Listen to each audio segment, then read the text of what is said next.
Ecclésiaste chapitre 10, verset 10.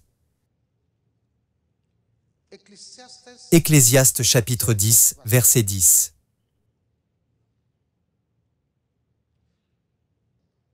Si vous y êtes, dites oui. Alors lisons ensemble, allons-y. Si le fer de la hache est émoussé et qu'on n'en aiguise pas le tranchant, il faudra redoubler de force. Mais la sagesse a l'avantage d'assurer la réussite. Mais la sagesse, à quoi? A l'avantage d'assurer la réussite. Mais la sagesse à quoi? A l'avantage d'assurer la réussite. Sagesse numéro 1. Sagesse numéro 1. Des vêtements sans vergogne attireront des partenaires sans vergogne.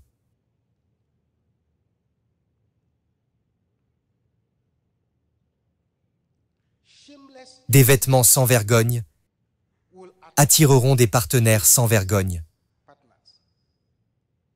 Autrement dit, si vous êtes une sœur et que votre tenue est sans vergogne, vous allez attirer des hommes sans vergogne.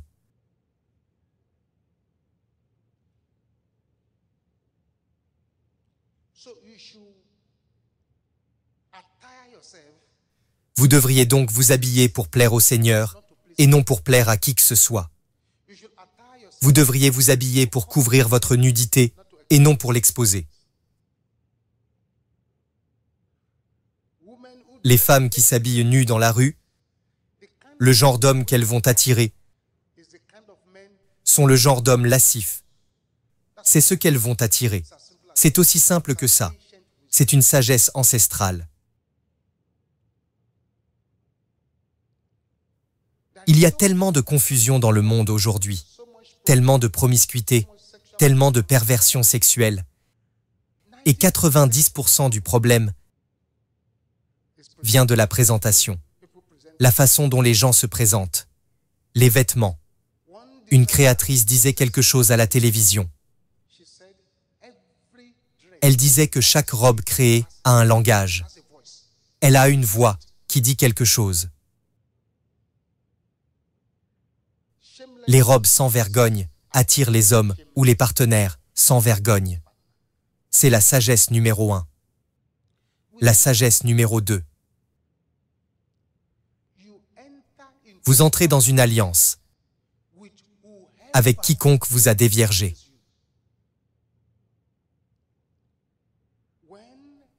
Lorsqu'un homme dévierge une femme, il conclut une alliance de sang.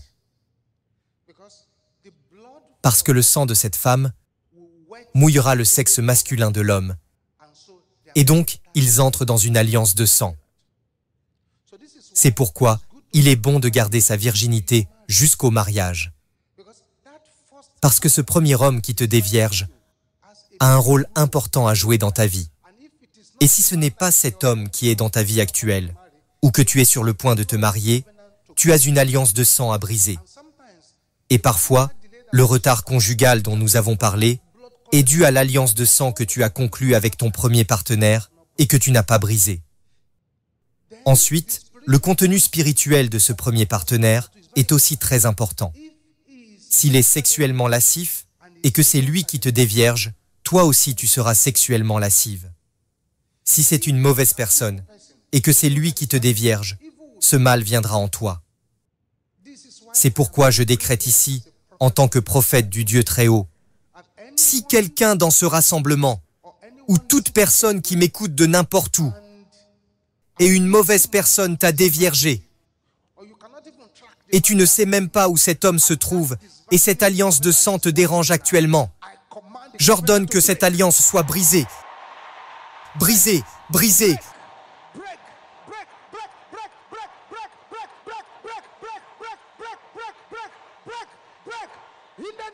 Au nom de Jésus.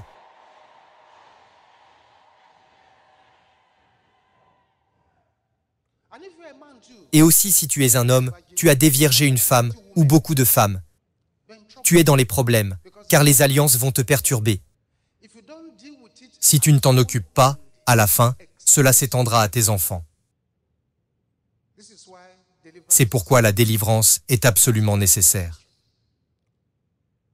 Troisième sagesse. Un vrai homme ne demandera jamais de relations sexuelles en dehors du mariage.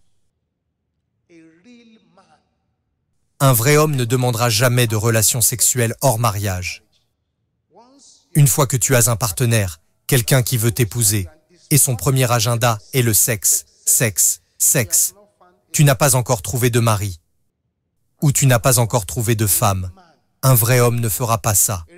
Un vrai homme voudra être patient et attendre. Combien de sagesse avons-nous partagé? Quelle est la sagesse numéro 1?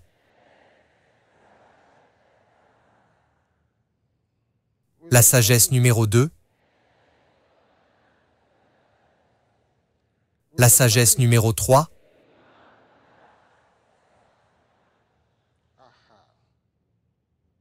Quatre.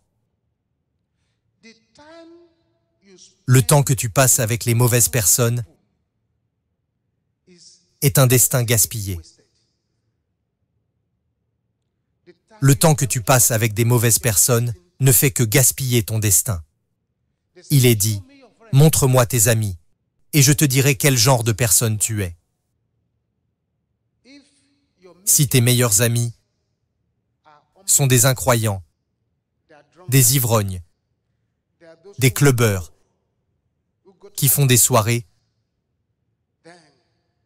alors tu gâches silencieusement ton destin. Et je prie pour que votre destin ne soit pas gâché, au nom de Jésus. Ne te marie pas d'où tu viens. Marie-toi où tu vas. Ne te marie pas d'où tu viens. Marie où tu vas. Autrement dit,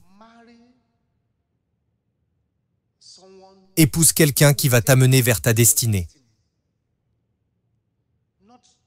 Pas juste quelqu'un, parce qu'il vient de ton village. Quelqu'un qui vient de ton ancienne université, qui vient de ta ville, qui vient de ta tribu, qui vient de ton clan. Non, c'est de là que tu viens.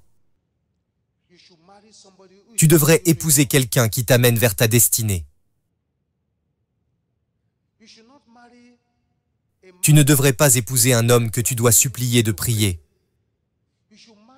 Tu devrais épouser un homme dont la vie de prière te mettra au défi.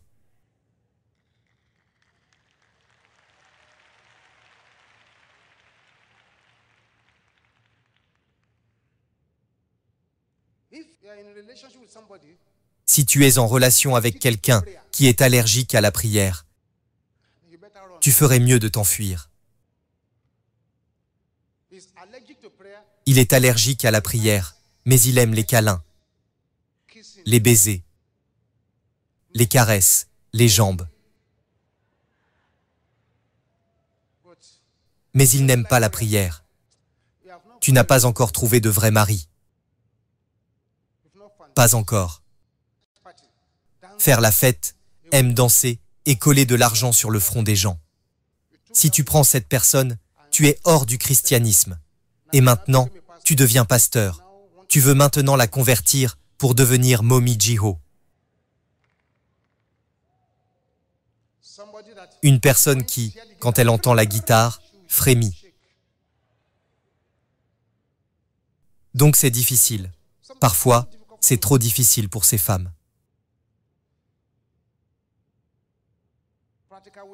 Sagesse pratique numéro 6. Si quelqu'un fume des cigarettes pendant la fréquentation et le cache, et que tu découvres, « Ah, tu fumes? Non, c'est un accident, c'est une erreur. » Et il tombe sur les genoux. « Je suis désolé, ne le dis pas au pasteur, ne le dis à personne, s'il te plaît. » Et il commence à pleurer. Et tu dis, « Ok, ok, je te pardonne, je te pardonne. » S'il fume pendant la fréquentation, il sera promu à la marijuana après le mariage. Quelle est la sagesse numéro 7?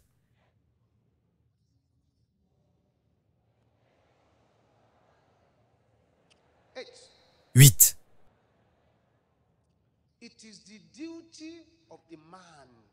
C'est le devoir de l'homme de trouver et de proposer, pas la femme.